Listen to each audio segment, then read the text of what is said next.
বন্ধুরা, আজ তোমাদেরকে একটা আমি নতুন রেসিপি করে দেখাচ্ছি। এটা হচ্ছে উপমা সুজির।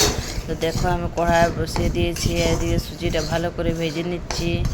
লাল করে ভেজে নেব, পুরো ভেজে নেব। এরপর আমি থালাতে ঢেলে নেব। দেখো, আজ খুব হেলদি হয় এই খাবারটা, স্বাস্থ্যের পক্ষেও খুব ভালো। তো বাচ্চাদেরকে টিফিনে আমি এটাই বানিয়ে দিয়েছি। দেখো, ভালো করে আমার লাল লাল করে ভাজা হয়ে গেছে। এবার আমি থালাতে ঢেলে নিচ্ছি। ফের কড়াই বসিয়ে দেবো আমি ফোড়নের জন্য। দেখো, তেলটা গরম হয়ে গেছে। শুকনো লঙ্কা পাতা সরষে দিয়ে আমি ভালো করে ভেজে দিচ্ছি। এরপর আমি দেখো সব ঢেলে দিয়েছি।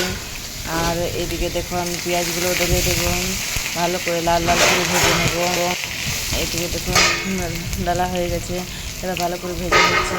ভাজার পর আমি কিছুটা চানা ডাল ভিজতে দিয়ে রেখেছি, ওগুলোও দিয়ে দেবো। ভালো করে ভাজা হয়ে গেলে তারপর জল অ্যাড করে দেবো। দেখো, আমার এদিকে ভাজা চলছে। আর দেখো, আমি এদিকে চানা ডালগুলো আমি দিয়ে দিলাম। খুব ভালো হয়, ঝটপট বানানো হয়ে যায় উপমা।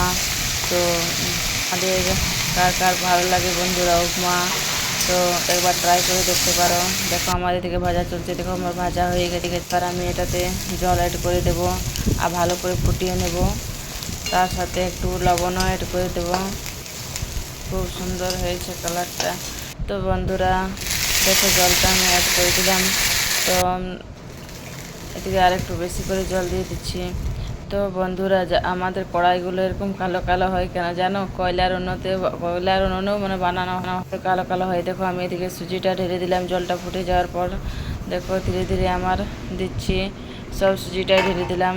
এবার আমি নাড়তে থাকবো। দেখো, নেড়ে নেড়ে একদম জলটা শুকিয়ে নেব পুরো। দেখো কি সুন্দর হয়ে গেছে সুজিটা। উপমাটা মানে এটা খুব হেলদি হয়, বাচ্চাদেরকেও বানিয়ে দেওয়া হয় আর খুব তাড়াতাড়ি বনে। আর কাজ যদি অনেক বেশি থাকে, তো তুমি কিছু বানাতে পারছো না, তো এই উপমাটা তুমি বানিয়ে একবার ট্রাই করতে পারো। তো দেখো বন্ধুরা, আমার কত সুন্দর হয়েছে উপমাটা, পুরো ঝরঝর হচ্ছে। তো এটা চাটনির সাথেও ভালো লাগে আর এমনি শুধুও খেতে পারো। তো দেখো, খুব সুন্দর হয়েছে।